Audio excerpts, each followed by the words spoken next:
Financial markets పై పట్టు సాధించాలనుకునే వాళ్ళు Revanth conduct చేసే వెబినార్ కోసం ఈ నెంబర్ కి కాల్ చేయండి.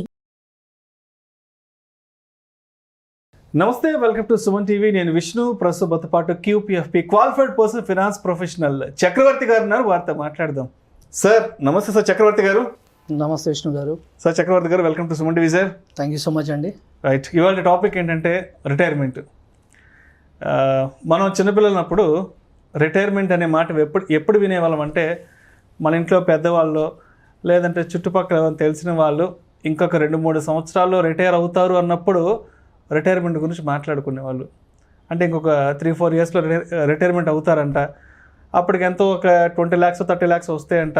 ఆ డబ్బులు తీసుకెళ్ళి ఎక్కడైనా FD వేస్తామను, లేదంటే ఏదైనా ఒక సొంత స్థలమో పొలమో ఇల్లు కొనుక్కోవాలి, లేదంటే పిల్లల పెళ్లి చేస్తారని మాట్లాడుకునేవాళ్ళు. చిన్నప్పుడు సాధారణంగా మన ఇళ్ళలో జరిగింది ఇదే.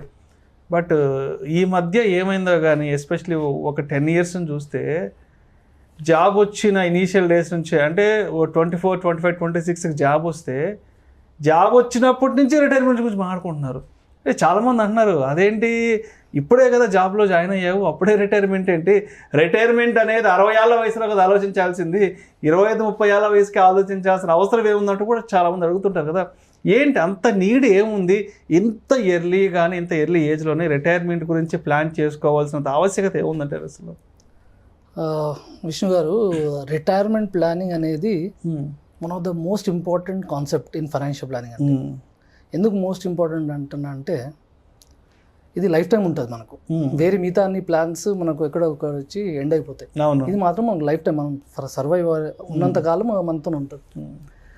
ఈ ఇంపార్టెంట్ తీసుకొచ్చినందుకు I'm really happy that I'm sharing my views today with. Okay, so retirement planning అనేది ఇండియాలో ఎందుకు అంత ఇంపార్టెంట్ అని అంటే చాలా డైనమిక్స్ మారాయండి. మీరు చెప్పారు 10 years బ్యాక్ ఎవరు డిస్కస్ చేయకపోతుండే, ఇప్పుడు అందరు డిస్కస్ చేస్తున్నారు రిటైర్మెంట్ గురించి. డైనమిక్స్ అనేవి చాలా మారాయి. ఫస్ట్ మన లైఫ్ ఎక్స్పెక్టెన్సీ చూసుకుంటే ఒకప్పుడు ఒక డెకేడ్ బ్యాక్ 60-65 years అంతే. అవునవును. ఇప్పుడు మీరు చూస్తే డేటా చూస్తే it has gone up to 70-75 also. ఇప్పుడున్న మెడికల్ అడ్వాన్స్మెంట్ వల్ల it's keep growing and it's మన డెవలప్డ్ కంట్రీలో చూస్తే దట్ ఇస్ 80 దాకా ఉంది. సో మనం కూడా we're going towards that. So life expectancy ఎలా అయితే గ్రో అవుతుందో అప్పుడు దానికి దెర్ ఈస్ అ రిస్క్ అండి. ఆ రిస్క్ ఏంటంటే రిస్క్ ఆఫ్ లివింగ్ లాంగర్ అంటారు. అందరూ ప్రొటెక్షన్ గురించి మాట్లాడతారు, ఏమైనా అయితే షార్ట్ టర్మ్లో ఏమైనా అయితే ఇది మా ఫ్యామిలీకి ఎలా అనేది. మనం ఆలోచించాల్సింది, నేను 85-90 దాకా జీవిస్తే నా రిటైర్మెంట్ తర్వాత 60 నుంచి రిటైర్మెంట్ తీసుకున్నా, I still have 30-35 years to live. అది రిస్క్ ఆఫ్ లివింగ్ లాంగర్ అండి. సో ఆ 30-35 yearsని ఎలా ప్లాన్ చేసుకోవాలి, అది చాలా ఇంపార్టెంట్ అండి. ఇంకోటి మీరు చూస్తే ఫ్యామిలీ డైనామిక్స్ చాలా మారాయండి. ఒకప్పుడు మనం అంతా జాయింట్ ఫ్యామిలీస్లో ఉండడము అంతా గడిచిపోయేది బాగానే. ఇప్పుడు కంప్లీట్గా షిఫ్ట్ న్యూక్లియర్ ఫ్యామిలీస్. మీరు చూడండి, మన అరౌండ్ చూస్తే మ్యాక్సిమం న్యూక్లియర్ ఫ్యామిలీస్ అండి. అదొక షిఫ్ట్. ఇంకోటి ల్యాక్ ఆఫ్ సోషల్ సెక్యూరిటీ అండి. అంటే అన్లైక్ మనకు యూఎస్లో యూరోప్లో చూసుకుంటే రిటైర్మెంట్కి వాళ్ళు రిటైర్ అయిపోతే గవర్నమెంట్ హైగా వాళ్ళకి రిటైర్మెంట్ అనేది దిల్ టేక్ కేర్. ఇండియాలో అలా లేదండి. ఇండియాలో ఓన్లీ గవర్నమెంట్ ఎంప్లాయీస్కే ఉంటుంది. కానీ మ్యాక్సిమం పాపులేషన్ చూస్తే అబౌట్ 85% వర్క్ ఫోర్స్ చూస్తే ప్రైవేట్ అండ్ సెల్ఫ్ ఎంప్లాయిడ్ అండి. వీళ్ళకు అందుకే రిటైర్మెంట్ అనేది చాలా ఇంపార్టెంట్ అయిపోతుంది. ఓకే, ఒక సర్వే ప్రకారం అండి రీసెంట్గా ఒక ప్రామినెంట్ ఇన్సూరెన్స్ కంపెనీ ఒక సర్వే చేసింది on retirement and retirement planning గురించి. దాంట్లో తెలిసింది ఏంటంటే around 70% of working population they not prepared అండి. అంటే రిటైర్మెంట్ కోసం they not prepared, they not planned it. Only 5% fully prepared అండి. ఆ మిగతా మధ్యలో ఉన్న 25% పార్షియలీ ప్రిపేర్డ్, అంటే they are not sure. So నేనేం చెప్తున్నా అంటే 95% of the population still not prepared for the retirement. Only 5% are prepared. So మనకు తెలిసినప్పుడు రిటైర్మెంట్ ఇంపార్టెంట్, మనం రిటైర్మెంట్ లైఫ్ ఇంపార్టెంట్ అనుకున్నప్పుడు మరి ఇంత తక్కువ రేషియోస్ ఎందుకు ఉన్నాయి? ఓన్లీ 5% పీపుల్ ప్లాన్ చేసుకున్నారు అంటే చాలామందికి తెలుసండి. మేము కూడా చాలా క్లయింట్స్ని మాట్లాడుతుంటాము, మీ ఇంపార్టెంట్ హై ప్రయారిటీ గోల్ ఏంటంటే రిటైర్మెంట్ అంటారు. ఈ జనరేషన్ అదే ఉందండి, మాకు మంచి కంఫర్టబుల్ రిటైర్మెంట్ కావాలంటారు. కానీ ఈ ఈక్వేషన్ ఎందుకు అంత తక్కువ ఉందంటే అందరికీ తెలియదండి ఎట్లా ప్లాన్ చేయాలో. రిటైర్మెంట్ చేయాలి, రిటైర్మెంట్ తెలుసు, రిటైర్మెంట్ ఇంపార్టెంట్ అని, కానీ రిటైర్మెంట్ క్యాలిక్యులేషన్ అనేది కొంచెం కాంప్లెక్స్ ఉంటుందండి. దాంట్లో మనకు చాలా ఫ్యాక్టర్స్ ఉంటాయండి. ఫ్యాక్టర్స్ ఎలా అంటే ఇన్ఫ్లేషన్ ఒక ఫ్యాక్టర్ ఉంటుందండి, అది ఫ్యాక్టర్ చేసుకోవాలి మనం. ఇన్ఫ్లేషన్ అనేది 1 lakh today is not equal to 1 lakh after 20 years. ఈరోజు ₹1,00,000 ఆఫ్టర్ 20 years దాని వాల్యూ ఎంత ఉంటుందండి? సో మనము ఆ ప్రజెంట్ వాల్యూ, ఫ్యూచర్ వాల్యూ అన్ని క్యాలిక్యులేషన్స్ దాంట్లో ఫ్యాక్టరింగ్ చేయాలి. ఇన్ఫ్లేషన్ అంటే నార్మల్ ఇన్ఫ్లేషన్ ఒకటే కాదండి, లైఫ్ స్టైల్ ఇన్ఫ్లేషన్ చూసుకోవాలి, అది ఎక్కువ ఉంటుంది. మెడికల్ ఇన్ఫ్లేషన్ చూసుకోవాలి. ఎందుకంటే డ్యూరింగ్ రిటైర్మెంట్ మనకు ఉన్న పెద్ద రిస్క్ ఏంటంటే మెడికల్ ఎక్స్పెండిచరే. That is the biggest drainer. మనకు ఏమైనా అయితే ఆ ఏజ్లో ఎక్కువ శాతం మనకు అమౌంట్ పోయేది ఈ ఎమర్జెన్సీస్లోనే అండి, హెల్త్ కాస్ట్ వల్ల. సో ఆ హెల్త్ ఇన్ఫ్లేషన్ అనేది చాలా ఎక్కువ ఉందండి ఇండియాలో, అబౌట్ 12 to 14% ఉంది, మీకు కూడా తెలుసు అది. రిటైర్మెంట్ అనేది ఎలా ప్లాన్ చేయాలి అంటే 2 phases ఉంటాయండి రిటైర్మెంట్లో. ఒకటి వచ్చేసి అక్యుములేషన్ ఫేజ్. అక్యుములేషన్ అంటే మనం పని చేసినంత వరకు అది అక్యుములేషన్ ఫేజ్ అండి. అంటే టిల్ వి రిటైర్. మన అందరికి రిటైర్మెంట్ ఒక 55 అనుకున్నాం, 60 నార్మల్ రిటైర్మెంట్ ఏజ్ 60 దాకా ఒక ఫేజ్ అండి. 60 తర్వాత ఇంకో ఫేజ్ డిస్ట్రిబ్యూషన్ ఫేజ్ అంటాం దాన్ని. ఈ అక్యుములేషన్ ఫేజ్లో మనము సోర్స్ ఆఫ్ ఇన్కమ్ ఏముంది, మన ఇన్కమ్లోంచి మనము ఏ అసెట్స్ బై చేస్తున్నాము, ఎక్కడ రిటైర్మెంట్ ప్లానింగ్ కోసము ఎక్కడ ఇన్వెస్ట్ చేస్తున్నాము, అది ఈపీఎఫ్. చాలామంది సాలరీడ్ ఎంప్లాయీస్కి EPF, PPF, national pension schemes, NPS, చాలామంది మ్యూచువల్ ఫండ్స్, ఎఫ్డీస్ అలా ఇన్వెస్ట్ చేస్తుంటారండి. కానీ రిటైర్మెంట్ అనేది మనము డైలీ చెక్లో పెట్టుకోవాలండి. మనం మన రిటైర్మెంట్ గోల్తో అలైన్ ఉన్నామా లేదా అని చూసుకోవాలి. అంటే రిటైర్మెంట్ అయినప్పుడు నాకు ఇంత కార్పస్ కావాలి, దానికి ఒక బ్యాక్ టెస్టింగ్ చేసుకొని నాకు ఎంత ఇన్వెస్ట్ చేయాలి అవన్నీ చూసుకున్న తర్వాత we can plan for a distribution phase అండి. అంటే దట్ ఈస్ పోస్ట్ రిటైర్మెంట్ 60 నుంచి మనం 85 అది ప్లాన్ చేసుకోవాలి. సో ఇవి కొంచెం important factors while planning for retirement అండి. ఇంకోటి ఏంటంటే మన లైఫ్ స్టైల్ ఎలా ఉండాలి. చాలామంది పోస్ట్ రిటైర్మెంట్ నేను బిజినెస్ స్టార్ట్ చేస్తాను, నా హాబీస్ పర్సూ చేస్తాను అంటారు. సో మీకేం కావాలి అది మాత్రం క్లారిటీ ఉండాలి. అయితే మీకు దీంట్లో రిటైర్మెంట్లో చాలా మిత్స్ ఉన్నాయండి. మీరు ఇప్పుడే చెప్పారు ఒకటి, వన్ ఆఫ్ దెమ్ నేను మెల్లగా స్టార్ట్ చేస్తాను, ఓకే నేను ఇంకా జస్ట్ 30, ఇంత తొందరగా రిటైర్మెంట్ ఏంది, నేను రిటైర్ అవ్వాల్సిన 60. కానీ ఈ ఇన్ఫ్లేషన్ ఫ్యాక్టర్స్ వల్ల అండి ఒకప్పుడు ఇంత లేకుండా అండి, 20 years బ్యాక్ ఎడ్యుకేషన్ ఇన్ఫ్లేషన్, ఈ హాస్పిటలైజేషన్ ఇన్ఫ్లేషన్ కాస్ట్ ఇంత లేవండి, చాలా రీజనబుల్ ఉన్నాయి. అందుకే ఇది ఇంపార్టెంట్ అండి. అందుకే ఇప్పుడు చాలా ఎంత ఎర్లీగా స్టార్ట్ చేస్తే అంత మంచిది.